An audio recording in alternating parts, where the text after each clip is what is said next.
नमस्कार, मैं ज्योति श्रीवास्तव। आप देख रहे हैं सी न्यूज भारत। रुक करेंगे बुलेटिन की ओर।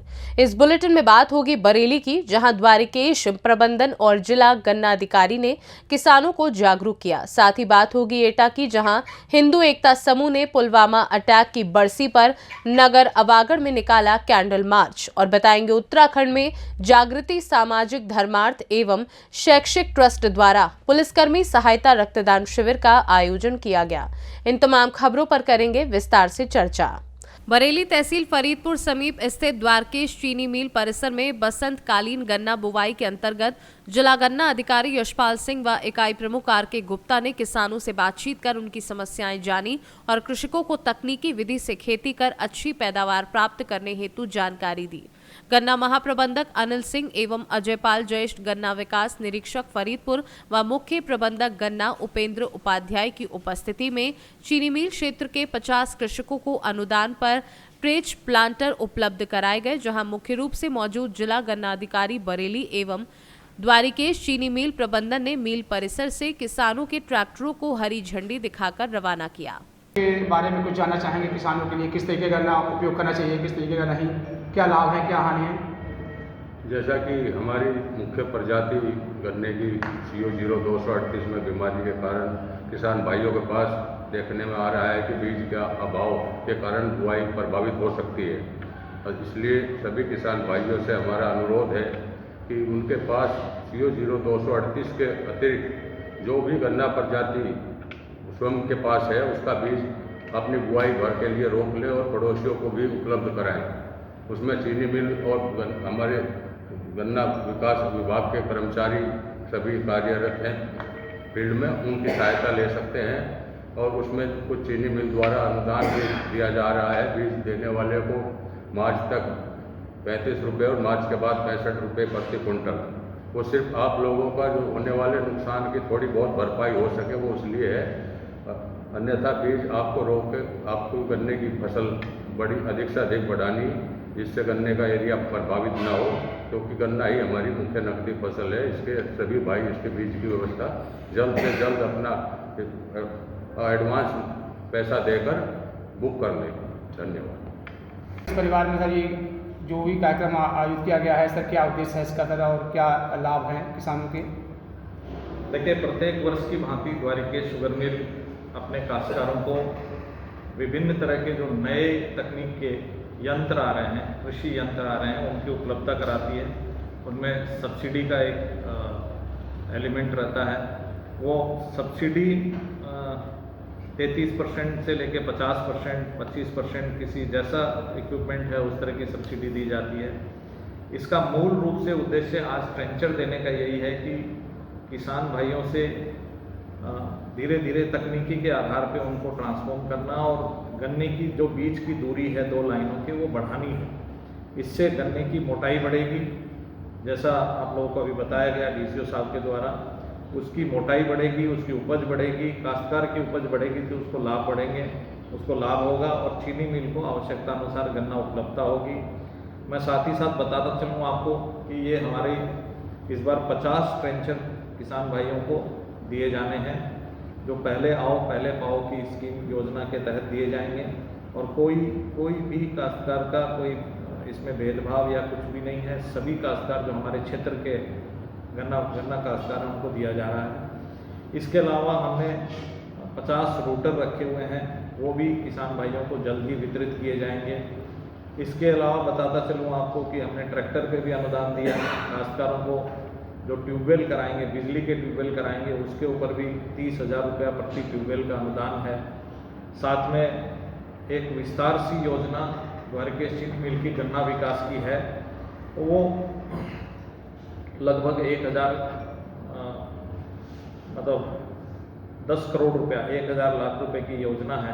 उस योजना के अंतर्गत लगभग सभी तरह के यंत्र, सभी तरह की दवाइयाँ जो काश्तकारों को विभिन्न तरह की दिक्कतें आती हैं उनके समाधान के लिए पेस्टिसाइड, इंसेक्टिसाइड, सभी चीज़ें, अधिकतर चीज़ें अनुदानित दर पे ही दी जा रही हैं। और हमारा मकसद किसान भाइयों की उन्नति है, हमारे क्षेत्र का विकास है और उनके साथ साथ चीनी मिल भी लाभान्वित होती है, क्योंकि चीनी मिल को आवश्यकता अनुसार गन्ना प्राप्त होता रहता है। आज जो है कार्यक्रम यहाँ पे द्वारके शुगर इंडस्ट्री में किया गया है सर, किस उद्देश्य से किया गया, क्या क्या किया गया है और इसमें सर क्या लाभ हानि है सर बताइए। आज ट्रेंच जो है चीनी मिल द्वारा 33% अनुदान में किसानों को वितरित किए गए हैं, क्योंकि ये गन्ना बुआई का यंत्र है। ये जो है तूड़ जो है खींचता है खेत में।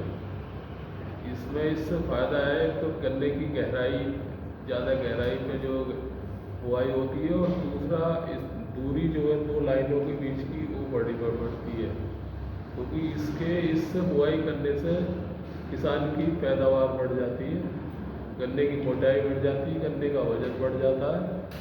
और इसी वजह से कि चीनी मिल का उद्देश्य ये है कि किसानों का पर हेक्टेयर पैदावार बढ़े। पैदावार बढ़ेगी तो किसान को भी लाभ होगा और साथ साथ चीनी मिल को उसकी आवश्यकता अनुसार गन्ने की आपूर्ति होगा। बरेली से सीनू संवाददाता प्रमोद शर्मा की रिपोर्ट। देवास के सोनकच थाना अंतर्गत 7 दिनों पहले 8 फरवरी गुरुवार को सुबह बालिका छात्रावास में भोजन बनाने का काम करने वाली महिला निशा संदीप कानूनगो की लाश लिंक रोड अस्पताल चौराहा पर बने नाले में लड़की मिली थी।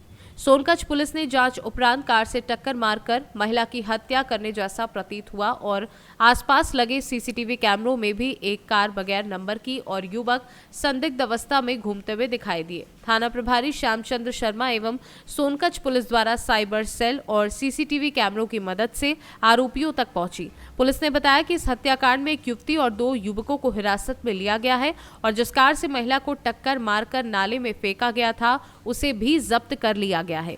हिरासत में लिए गए दोनों युवक उज्जैन जिले के घटिया के हैं और युवती देवास जिले की हाट पिपलिया तहसील की है। सोनकच थाना क्षेत्र की रहने वाली एक महिला थी जो कस्तूरबा हॉस्टल में काम करती थी। प्रतिदिन की भांति 8 फरवरी 2024 को भी वो सुबह जा रही थी, लेकिन हॉस्टल नहीं पहुंची।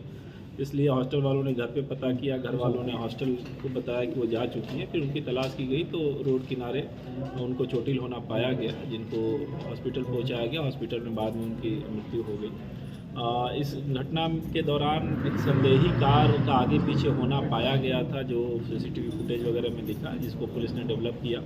परिजनों ने भी इस बात को लेकर संदेह जताया था। तो उसको डेवलप करने के बाद अपनी टीम ने उस कार को लोकेट किया। इसमें जो भी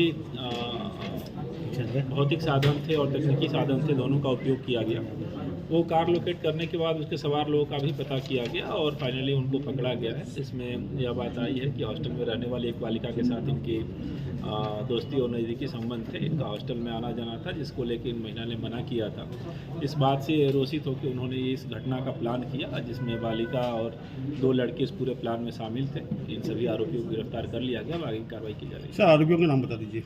आरोपी इसमें अरुण है, अभिषेक है और एक बालिका है जिसका नाम रानी है। देवास से सीनू संवाददाता साजिद पठान की रिपोर्ट। हिंदू एकता समूह द्वारा नगर अवागढ़ में कैंडल मार्च निकाला गया, जिसमें सभी कार्यकर्ता अवागढ़ तिराहा पर एकत्रित हुए, जिसके बाद कैंडल हाथ में लेकर मुख्य बाजार में होते हुए नारेबाजी के साथ शिव जी के मंदिर बाराद्वारी पर कैंडल मार्च का समापन हुआ। हिंदू एकता समूह के संस्थापक एवं राष्ट्रीय अध्यक्ष शुभम हिंदू ने कहा कि कहाँ हैं आप सभी सनातनियों को हमारे सभी सैनिकों के बलिदान को याद करना चाहिए एवं 14 फरवरी को बलिदान दिवस, मातृ पितृ पूजन दिवस एवं बसंत पंचमी मनाना चाहिए, जिससे सनातनी कुसंस्कृति में ना पड़े। सभी माता पिता को अपने बच्चों को मातृ पितृ पूजन दिवस, बसंत पंचमी, बलिदान दिवस मनाने को प्रेरित करें। इस मौके पर संगठन उपाध्यक्ष अतुल, संगठन कोषाध्यक्ष मुकेश फौजी, आंदोलन प्रमुख सोनू महाकाल, संगठन गौसेवा प्रमुख वीरेश, जिला सचिव एटा प्रशांत, जिला उपाध्यक्ष मयंक, नगर अध्यक्ष अवागढ़ दुष्यंत, कृष्णादित्य, अजय, निशांत, ईशान आदि लोग मौजूद रहे। जय श्री राम। सभी साथियों ने जो हिंदू समूह साथी हैं उन्होंने सहयोग किया है। आज हिंदू एकता समूह द्वारा कैंडल मार्च निकाला गया अवागढ़ में, जिसमें हम लोगों ने बताया कि आज 14 फरवरी को सिर्फ कुसंस्कृति का वैलेंटाइन डे नहीं है, पुलवामा अटैक भी हुआ था और मातृ पूजन दिवस भी हम लोग सब मिलकर मनाएंगे और बसंत पंचमी भी आज। तो हम लोगों को, जैसा कि ये कई वर्ष पहले पुलवामा अटैक हुआ था, किंतु हम देश के लोगों को भुलाना नहीं चाहते कि देश के लोग भूल जाएं कि हमारे सैनिक भी बलिदान हुए थे। इसलिए हिंदू एकता समूह लगातार आप लोगों को याद दिलाता रहेगा कि हाँ, इस दिन ये कुसंस्कृति का वैलेंटाइन डे नहीं है। पुलवामा अटैक हुआ था, हमारा मातृपितृ पूजन दिवस है, हमारी बसंत पंचमी इस दिन मनाई जाती है। हमारे हिंदुओं के बच्चे इस कुसंस्कृति में पढ़कर गलत प्रयोग करते हैं और उसके बाद परिणाम कौन भुगतता है? माँ बाप। तो इसलिए हमारे सैनिकों को याद करो, मातृपितृ पूजन दिवस मनाओ और बसंत पंचमी में जाओ, जिससे आपको सरस्वती माँ सद्बुद्धि दे कि आप अपनी सनातन संस्कृति को आगे बढ़ा सको। यही हिंदू एकता समूह का एक मुख्य उद्देश्य है इस कैंडल मार्च को निकालने के लिए, न कि सिर्फ संगठन के बारे में पॉपुलरिटी दिखाने के लिए। इसका उद्देश्य सनातन संस्कृति के बच्चे, आज के बच्चे सनातन संस्कृति को जाने और देश में जैसे कि इजराइल के लोग, हर एक सैनिक, हर एक देश अपने देश के साथ खड़े होते हैं डटकर हथियार लेके, वैसे ही यहाँ का युवा भी तैयार रहे कि जो सैनिक बॉर्डर पे खड़ा है सिर्फ उसकी जिम्मेदारी नहीं है, इस देश में रह रहे हैं तो हमारी भी जिम्मेदारी। अगर देश पर कोई संकट आएगा तो हम लोग भी हथियार लेके खड़े रहेंगे। भारत माता की जय। एटा से सी न्यूज संवाददाता लखन यादव की रिपोर्ट। सिडकुल स्थित राणे कंपनी में इस रक्तदान शिविर का शुभारंभ किया गया। भाजपा आर्थिक प्रकोष्ठ के प्रदेश सह संयोजक भारत भूषण चुग ने किया। उन्होंने कहा, रक्तदान महादान है। मनुष्य अपने रक्त के जरिए दूसरे व्यक्ति को जीवन दान दे सकता है। ऐसे में जागृति सामाजिक संस्था द्वारा किया गया ये प्रयास बेहद सराहनीय है। उन्होंने कहा कि पुलिसकर्मी सहायता रक्तदान शिविर का मकसद उन पुलिसकर्मियों की सहायता करना है जो अपने कर्तव्य के दौरान चोटिल हो जाते हैं। ऐसे में उन पुलिसकर्मियों को तत्काल रक्त दिया जा सके। उन्होंने कहा कि स्वस्थ मनुष्य को अपने जीवन में सदैव रक्तदान करना चाहिए, क्योंकि किया गया रक्तदान कार्य दूसरे मनुष्य के जीवन को बचा सकता है। इस दौरान सैकड़ों लोगों ने रक्तदान शिविर में अपना सहयोग दिया। इस मौके पर शिवानी चौधरी, यास्मीन, दिव्या, विजय यादव, अमृतपाल, अनूप सिंह, काजल आदि लोग मौजूद थे। आज जागृति सामाजिक संस्था द्वारा या राणे एनएसके कंपनी में जो अभी एक बड़ी बस घटना हुई हल्द्वानी में, वनपुलपुरा में, उसमें जो हमारे दर्जनों पुलिसकर्मी घायल हुए, जो निर्दोष थे, और कई अधिकारी उसमें नगर निगम के कर्मचारी, उनकी सहायता के लिए आज हमारी ये जागृति संस्था और राणे एनएसके ने एक ब्लड शिविर का कैंप लगाया है, जिसमें सभी लोग, यहाँ के कर्मचारी, अधिकारी और जो ऑफिसर्स हैं, सभी लोगों बढ़ चढ़कर आज यहाँ भाग ले रहे हैं। ब्लड जो रक्तदान जो सबसे बड़ी सेवा है, क्योंकि अगर आप किसी की जान बचा सकते हैं, किसी घायल को दोबारा से ठीक कर सकते हैं, तो उसमें रक्त की आवश्यकता अवश्य पड़ती है। तो ये बहुत ही सुंदर अभियान जागृति संस्था ने यहाँ राणे एनएसके के सहयोग से लगाया है और सभी बढ़ चढ़कर, मैं देख रहा हूँ मातृशक्ति बहुत अधिक संख्या में इस काम में अपना सहयोग कर रही है, और मातृशक्ति तो हमेशा आगे भी होती है और हमारी राष्ट्रपति भी एक महिला हैं। तो ये बहुत ही अच्छा प्रयास आज आपने किया है। और हमारा रुद्रपुर तो खैर इस चीज़ के लिए विख्यात भी है। कभी भी कोई बाढ़, कोई दुर्घटना, कोविड, कोई भी काम रहा हो, तो रुद्रपुर के समाज ने हमेशा बढ़ चढ़ कर भाग लिया है। और हमारे अमित जी हों, गोल्डी भाई हों, ये लोग तो हमेशा भोजन से लेकर और हर जगह कहीं पर भी कोई जरूरत पड़ी है, हमेशा बढ़ चढ़ कर भाग लिया। मैं आप सब पूरी टीम को बधाई देता हूँ। उत्तराखंड से सी न्यूज संवाददाता शादाब हुसैन की रिपोर्ट। रुद्रपुर डॉक्टर कॉलोनी गली नंबर 1 में Krishna critical care centre hospital फिर एक बार चर्चाओं में आया है। बच्चों का इलाज करने वाले डॉक्टर हड्डी का इलाज करने लगे, ऐसा आरोप लगाया गया है।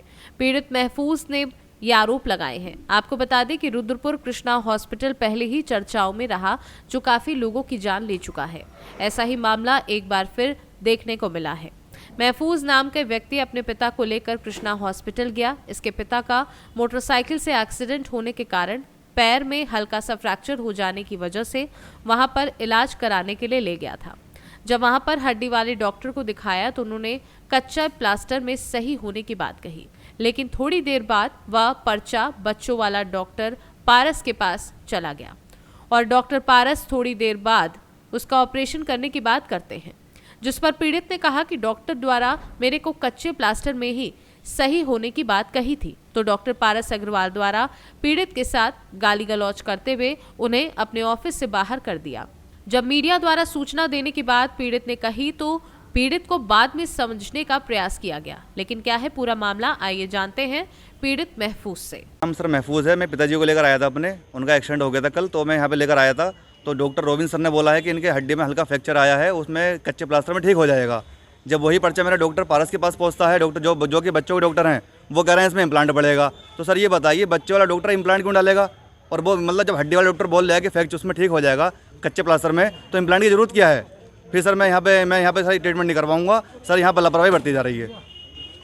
मैं यहाँ नहीं करवाऊँगा, मैं बाहर जाऊँगा, दूसरी जगह कहीं भी जाऊँगा, लेकिन यहाँ नहीं आऊँगा मैं। क्या संदेश देना चाहते हैं लोग? सर मेरा संदेश ये है कि जो भी लोग यहाँ व्यक्ति यहाँ पर ट्रीटमेंट को लेकर यहाँ पर आ रहे हैं तो सोच समझ के आएँ, और जिसको अपनी जान प्यारी नहीं है वही यहाँ पर आएँ, जिसको जान प्यारी है वो कहीं और जाएँ। और आने से पहले पूरी तहकीकात कर लें कि यहाँ कैसा है कैसा नहीं है, नेट पर सर्च मार लें कि ये हॉस्पिटल कैसा है, उसके बाद आएँ यहाँ पर। मुझे लाया जा रहा है कि कोई वहाँ पे व्यक्ति अपने बुजुर्ग पिता को लेकर गया था, जिसके किसी एक्सीडेंट में कोई पैर में चोट लगी थी, और बताया गया कि वहाँ पे ऑर्थोपेडिक सर्जन जो डॉक्टर रोबिन हैं उनके द्वारा देखा गया, और उनके द्वारा बताया गया कि ये सामान्य चोट है और कच्चे प्लास्टर से लगाने से ठीक हो जाएगी। लेकिन उसके बाद जो है उसी पर्चे को जब उनके डॉक्टर पारस अग्रवाल के पास गया तो उनके द्वारा बताया गया कि इसमें इम्प्लांट की आवश्यकता है इसके लिए। तो अभी तक संज्ञान में लाया गया हमारे, अभी तक हमें लिखित में जिसके साथ ये घटना घटी है, अगर लिखित में उनके द्वारा इस विषय में अवगत कराया जाता है और कोई इस तरह के साक्ष्य उपलब्ध कराए जाते हैं कि वास्तव में ऐसा किया गया है, तो नियमानुसार दंडात्मक कार्रवाई की जाएगी। और इस तरह की किसी भी अनियमितता को कि जो कि मरीज़ के हित में ना हो और अपने स्वार्थ सिद्धि के लिए अगर गलत उपचार करेंगे, गलत एथिक्स का इस्तेमाल करेंगे, तो उनको किसी भी उस सूरत में बर्दाश्त नहीं किया जाएगा। उत्तराखंड से सीनू संवाददाता शादाब हुसैन की रिपोर्ट। फिलहाल के लिए बुलेटिन में बस इतना ही। देश दुनिया की बाकी खबरों को जानने के लिए आप देखते रहिए सी न्यूज़ भारत।